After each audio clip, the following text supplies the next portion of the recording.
Good morning, everybody. Uneducated Economist here. Actually, it's afternoon. Good afternoon, everybody. Uneducated Economist here. So I just wanted to show you where I'm at here. I am right near the Goonie house. That's the Goonie house right there. Bang. Now, they do allow you to walk up there, but they don't want you really driving. And since it's a private residence, I don't really like going up there because, it's private property, and I don't really like messing around on people's private property. So I am right there at the Goonie house and thought I would show you guys. Something like Astoria, like the locals in Astoria don't care about the Goonies. Like, we love the movie, like everybody loves the movie, but not to the point that we have like Goonie paraphernalia or we talk about the Goonies. Like, nobody cares that much about it. We just like it when we watch the movie or something. We get to see like the different areas that we recognize.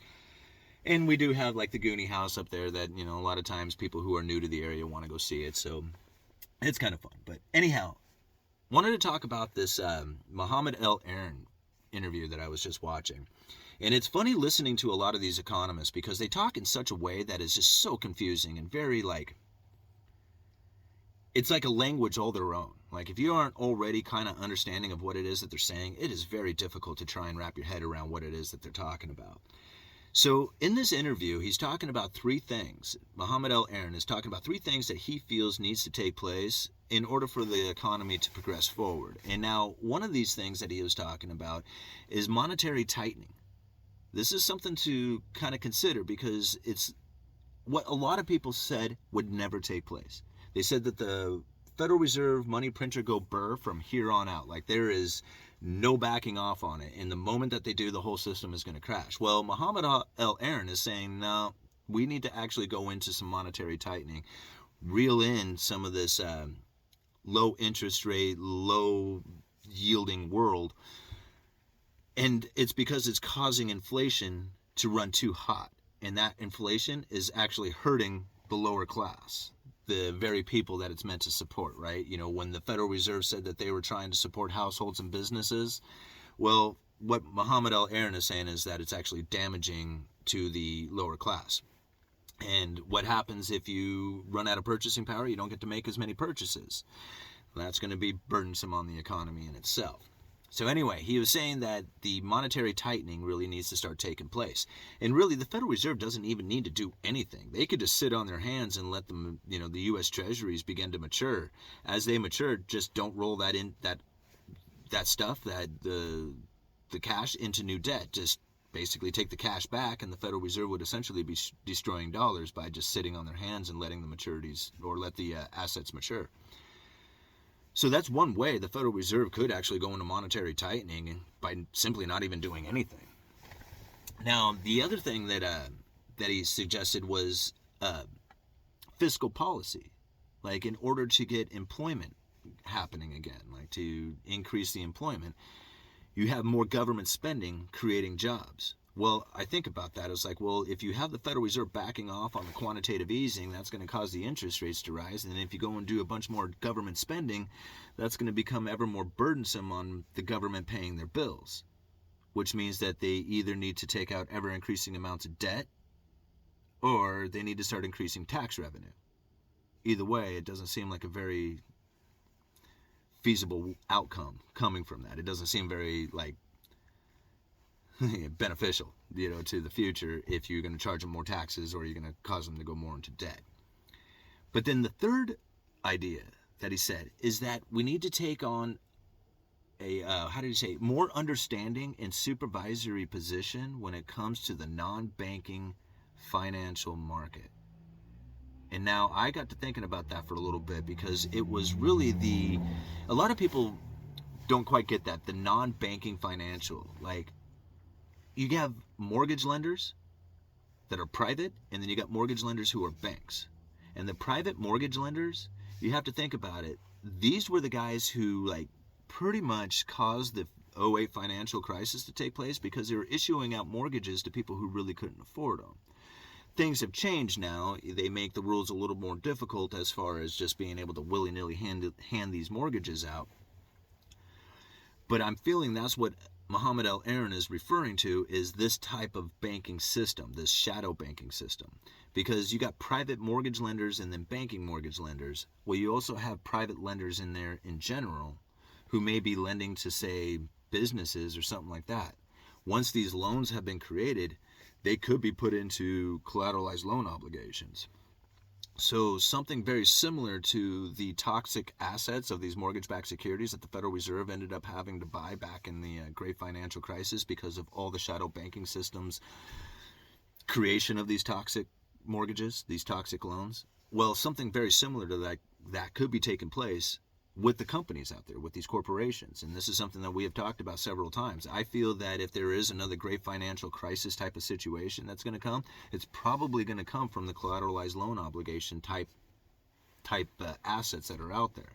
Now, if you're not familiar with those collateralized loan obligations, if you can imagine a company that is such bad credit rating that they can't even sell their own bonds, like they can't even sell junk bonds. No, it's just like their credit rating is that bad. Well, then they need to borrow money, so they borrow money like traditionally, like from a bank. You take out a loan. Well, once these loans have been created, those loans get sold off, and they get sold off to an entity who will basically put them into a security. They call them collateralized loan obligations. So they'll jumble up a bunch of these loans together and then cut it into tranches. So as all these companies are paying their loans back, the very top tranche of this collateralized loan obligation gets paid first. So even though like all these companies might be questionable on whether or not they are even viable, just the simple fact that not all of them, but most of them will pay their bill or pay their loan, that puts that first tranche in a very secure position, and they give it a much higher credit rating than anything that would ever go into it. Does that kind of make sense? Because you have all these companies who are going to pay, and not all of them are going to pay, but most of them are going to pay. And because you have like a section that gets paid first of the loan, collateralized loan obligation, that little section gets a higher credit rating, and now pension funds and money managers and stuff like that, who are required to carry a certain credit rating on the assets they purchased, now they can purchase those things. It's kind of scary to think about. So I believe that's what Mohamed El-Erian is referring to as far as needing to take on a more understanding and supervisory role. So anyway, I'm going to leave a link down in the description for that one. Again, I find that to be, like, I like the idea of the first one as far as the monetary tightening. I do feel that needs to be taking place. But the fiscal policy, I don't. I honestly feel that the more government involvement, the worse it's going to get. And unfortunately, he is saying that we need to not only raise the interest rates, but also raise the government spending that's happening at the same time. And I don't think that's a good idea.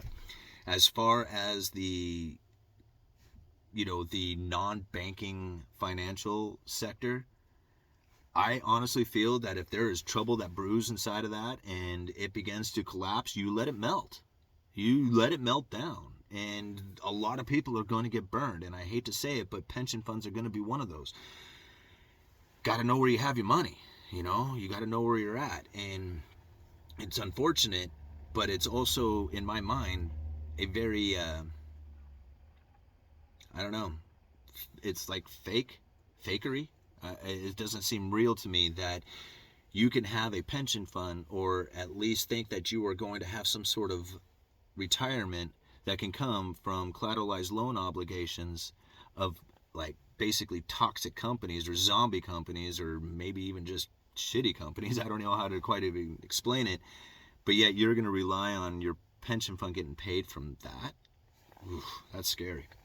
Anyhow, links are in the description. Got a mail call video for you too, so let me open up the mail. Let's start with this one. This is from Chris from New Jersey, and Chris sends me stuff in a bank envelope, and then he writes the address very differently than like most people. He writes it down like this, so very cool. And then he puts the Purple Heart sticker on there, so I'm guessing ex-military, something like that. Anyway, thank you, Chris. Let's see what you have to say here.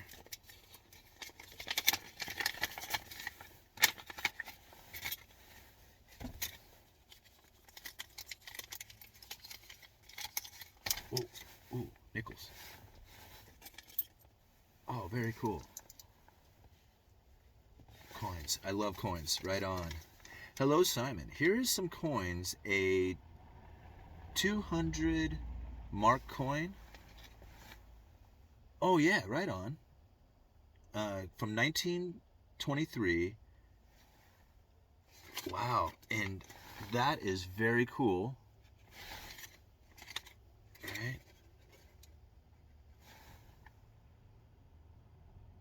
Very cool. A 09 penny I don't see often. Yeah, it's one of the old Lincoln pennies.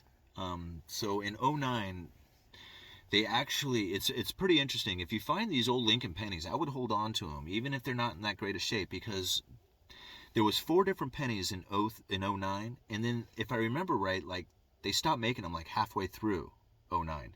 So they're kind of rare for the most part, because like I said, there was 4 of them that were made, these Lincoln pennies, and of those, 4 designs, they were cut short. So anyhow, very cool. Thank you so much for the 09 penny. I really appreciate that. I don't see often, and possibly a 35% 1941 war nickel. Best of luck, Chris. Thank you very much, Chris. Unfortunately, it is not a war nickel in the sense that it's silver. It is a 1941. So what is it? 40, 41, 42, 43, and 45, I believe it was, and not all of them in 41. The easiest way to tell on whether or not you have a silver nickel is the mint mark will be right above the building right there. Unfortunately, the mint mark on this one is right next to the building. Oh, this one doesn't have the mint mark. So this one doesn't have a mint mark on it. So what is that? Is that Denver? Philadelphia? I can't remember now. But yeah, if you're looking for silver nickels, the mint mark will be quite large, and it'll be right above the Monticello building right there. It'll be right at the very top, and it'll be quite large. I mean, you'll see it. It's obvious. But these are cool, man. I really appreciate the mark, man. That is so cool. I love history, and I love getting old coins like this. This is very cool for my collection. Thank you very much, sir. I really appreciate that. All right, and this one is from Denver. From Kelly, like last name Kelly, from Denver.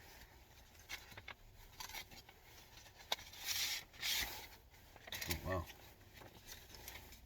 Oh, wow. Oh, cool, man. $2 bill, right on. All right. Uneducated Economist. I have and continue to enjoy your content. Thank you. I will proceed directly to the purpose of why I write you today, as I have no doubt the demands on your time are high.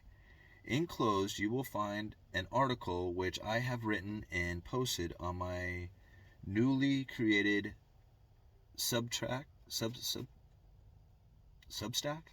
the channel, The First Principle, search terms on Substack, P. Kelly.